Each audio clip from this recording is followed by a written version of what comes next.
Hi, Story Hour friends. Do you remember when we read about Mr. McGee and his little dog Dee? Well, we're going to read about him again today, and this time he's going skiing for the very first time. Our book is called Learning to Ski with Mr. McGee by author and illustrator Chris Van Dusen. Learning to Ski with Mr. McGee. One winter morning at 6:53, Mr. McGee and his little dog Dee woke to fresh snow and a beautiful sky and decided it's time to give skiing a try. Before we drive all the way up to Mount Snow, follow me, Dee, I know right where to go. Across from the house and just up the way is a great little hill with a view of the bay. We'll practice up there till we learn how to ski. Then we'll head for the mountain, said Mr. McGee. A few minutes later, they came to a spot where nothing could get in their way, McGee thought.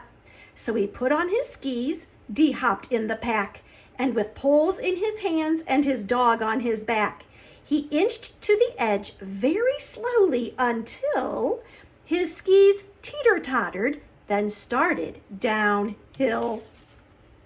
Not far down the hillside from Mr. McGee, and just out of sight, there happened to be a curious moose. He was out on a search for the succulent sticks of the great northern birch.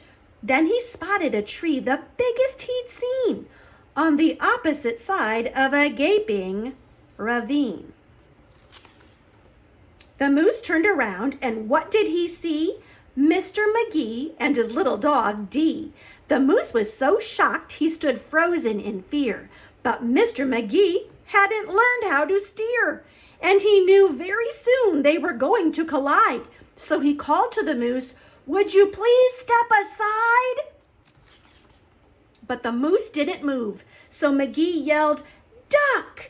And that was the moment they ran out of luck, 'cause while they were sliding right under the moose, the tips of the skis snagged the log of a spruce.